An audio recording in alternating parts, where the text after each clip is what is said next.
Assalamualaikum warahmatullahi wabarakatuh. Perkenalkan, nama saya Rani Perdana dari Universitas Negeri Jakarta, Fakultas Ilmu Sosial, eh, Prodi Pendidikan Sejarah.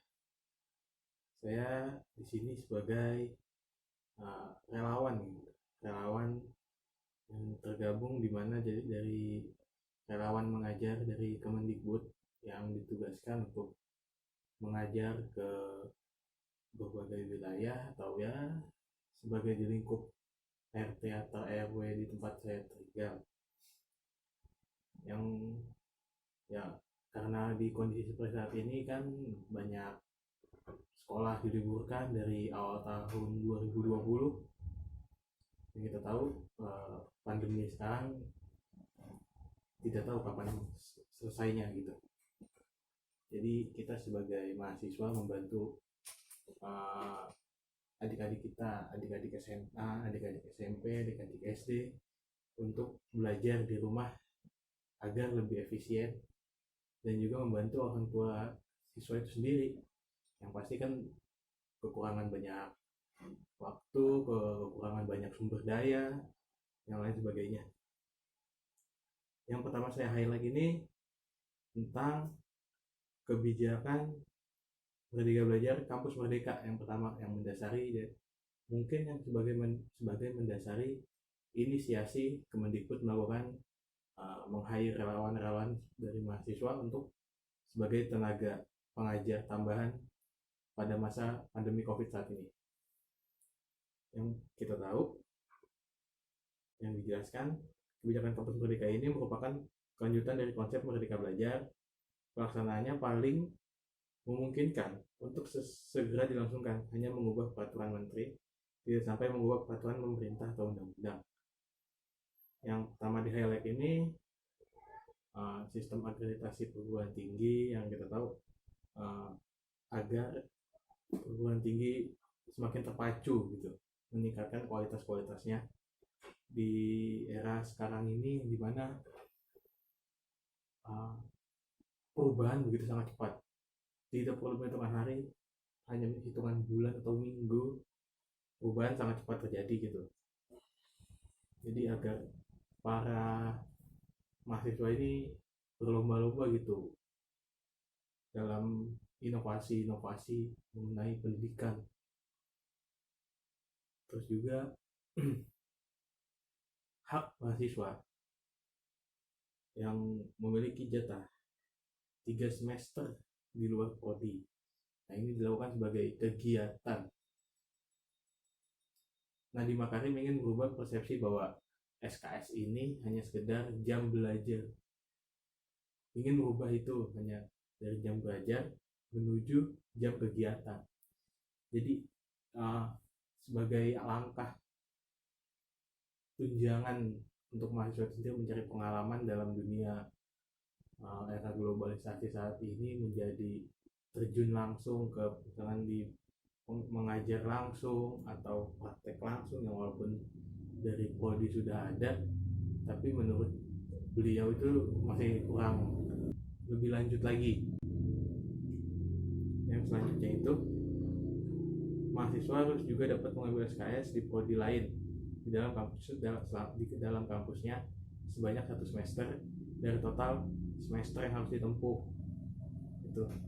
Jadi boleh. Nah, yang di sini bisa masuk ke praktik kerja industri atau organisasi, pertukaran pelajar, pengabdian masyarakat, wira swasta, riset studi independen, maupun kegiatan mengajar di daerah terpencil. Yang kita tahu yang di saat ini dibutuhkan sekali gitu. Terus juga nanti membuat sebagai perguruan tinggi negeri dan swasta itu menjadikan program studi baru gitu, menjadi otonom atau menjadi wilayah dia sendiri, atau menjadi otoritas kampus untuk meng-hire prodi-prodi yang muncul pada era globalisasi saat ini. Terus juga kebijakan kampus merdeka yang terkait kebebasan bagi PTN, Badan Layanan Umum atau BLU, dan Satuan Kerja atau Satker, dan menjadi PTN Badan Hukum atau PTBH. Kemendikbud akan mempermudah masyarakat persyaratan PTNBU dan sertifikat untuk menjadi PTNBH tanpa terikat status akreditasi. Yang kita tahu di Indonesia saat ini, yang di Indonesia deh, di wilayah Jawa Barat, yang saya tahu itu yang Jabodetabek perguruan tinggi negeri yang udah statusnya PTNBH atau perguruan tinggi berbadan hukum itu hanya Universitas Indonesia. Sedangkan kampus-kampus negeri di wilayah Jabodetabek saat ini mungkin yang PTN ya mungkin belum atau akan menjadi PTNBH dalam waktu hitungan 1 hingga 5 tahun ke depan bisa. Jadi menurut saya kebijakan-kebijakan dari Menteri Nadiem Makarim ini memiliki sisi baik, di mana dia mengizinkan mahasiswa untuk mengembangkan, mengingat dinamisnya era globalisasi saat ini. Yang kita tahu, misalkan seorang mahasiswa pendidikan sejarah hanya terfokus pada pendidikan sejarah, itu pandangan dulu, dan pandangan sekarang menurut Pak Nadiem Makarim, seorang mahasiswa itu harus bisa segala ilmu, dari ilmu eksakta hingga humaniora. Jadi tidak ada yang tidak bisa gitu.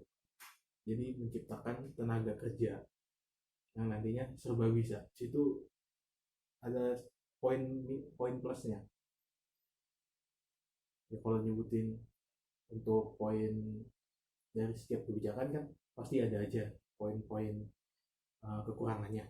Bila tidak dilaksanakan dengan baik, maka sistem ini hanya akan menjadi omong kosong.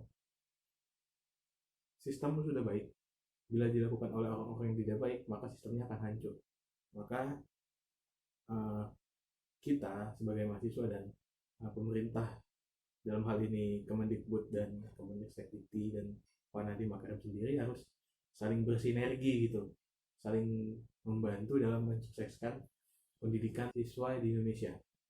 Juga saya akan menceritakan sedikit latar belakang saya bergabung dengan relawan mengajar. Yang kita ketahui sekarang, pandemi tidak tahu kapan selesainya walaupun sudah ditemukan vaksin. Vaksin bukan sebagai jawaban bahwa vaksin sudah ketemu, kita boleh bebas. Itu salah besar. Maksudnya vaksin itu hanya bukan dibilang alternatif, bukan obat mujarab juga, tapi dia sebagai pengobatan awal, bukan sebagai obat mujarab. Jadi walaupun kalian semua sudah divaksin, tidak menjamin kalian tidak akan tertular lagi. Jadi nggak tahu nih sampai kapan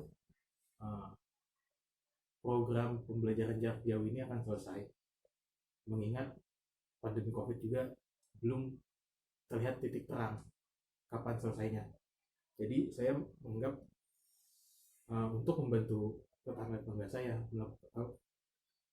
dalam mengajar siswa-siswa yang kekurangan, dalam hal ini yang tidak memiliki fasilitas dalam PJJ, tidak memiliki sumber daya yang memadai.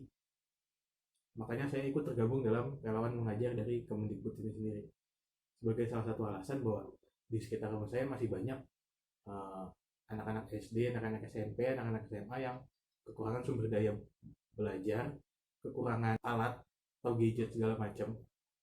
Jadi saya ikut andil dalam mensukseskan PJJ pada masa pandemi COVID saat ini. Fokus saya, sasaran siswa saya itu sebenarnya anak-anak SMA, tapi saya tidak menutup kemungkinan bahwa untuk lingkup SMP dan SD juga saya bantu gitu. Yang SMA kan karena basic saya pendidikan sejarah, pada anak-anak SMA, anak-anak SMP mungkin, dan anak-anak SD yang membutuhkan bantuan berupa alat dan sumber daya segala macam. Metode pengajaran saya sebagai kadang saya melakukan studi kasus, maksudnya mengangkat kasus-kasus atau permasalahan-permasalahan realitas sosial yang nyata dengan digabungkan dengan teori-teori atau pakem-pakem yang ada di pelajaran, contohnya sejarah gitu. Ya saya padukan, jadi permasalahan nyata, real di masyarakat, saya angkat dan menjadi suatu objek pengajaran di dalam proses belajar mengajar yang saya lakukan. Terus juga pada 3 bulan belakangan ini yang saya lakukan itu ya. Terus yang saya lihat perubahannya memang tidak terlalu signifikan, karena satu, si siswa juga masih melakukan PJJ dengan gurunya, dan peran saya adalah membantu siswa tersebut dalam melancarkan PJJ-nya. Walaupun perkembangannya tidak signifikan, namun menunjukkan suatu perkembangan. Maksudnya, misalkan ada satu siswa saya, itu tadinya dia sama sekali tidak punya minat membaca. Saya melakukan pengajaran terhadap dia. Alhamdulillah sekarang dia sudah mulai sedikit-sedikit memiliki minat baca, karena saya sering bertukar pikiran atau diskusi atau bercerita dengan dia tentang fenomena-fenomena yang nyata kepada siswa. Jadi siswa SMA itu harus disajikan dengan fenomena yang nyata dengan kehidupan mereka. Bila terlalu jauh dengan kehidupan anak-anak SMA, mereka seakan tidak acuh, seakan ini bukan masalah saya anak-anak SMA, saya hanya kehidupan saya hanya sekolah, belajar, main dengan teman-teman. Jadi untuk pesan kepada para guru, sering-seringlah mengangkat permasalahan-permasalahan yang real, nyata, dan dekat pada siswa-siswa. Tidak untuk pada hanya anak SMA aja, pada anak SMP, pada anak SD, mereka semua harus merasa kedekatan emosional dulu terhadap suatu masalah dan dikaitkan dengan pengajaran yang ada di sekolah. Maka akan tercipta suatu sinergi atau harmonis dalam pendidikan. Ada beberapa juga yang menunjukkan perkembangan gitu, walaupun tidak semua dan tidak signifikan. Saya tahu kekurangan saya. Saya juga masih terbatas dalam hal-hal sumber daya dan segala macamnya. Jadi tapi saya mencoba untuk membantu para siswa SMA ini untuk bisa memperlancar kegiatan mereka dalam PJJ, belajar mengajar dengan sekolah,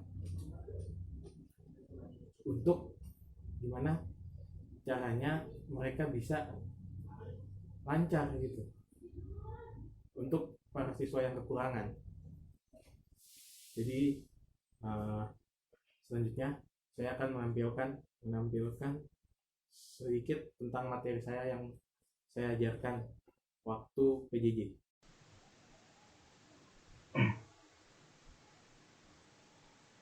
Ya, ini salah satu materi yang saya ajar, materi kelas 10 SMA. Kita tahu yang kayak gini gitu. Buat materi yang dekat pada siswa itu gimana gitu kan. Ya, biar mereka tahu gitu apa maksudnya, asal usul mereka dari mana. Dan juga sekarang kenapa banyak orang kulit berbeda-beda, atau ada orang yang badannya besar, ada orang yang badannya kecil, ada yang badannya tinggi, ada yang badannya pendek.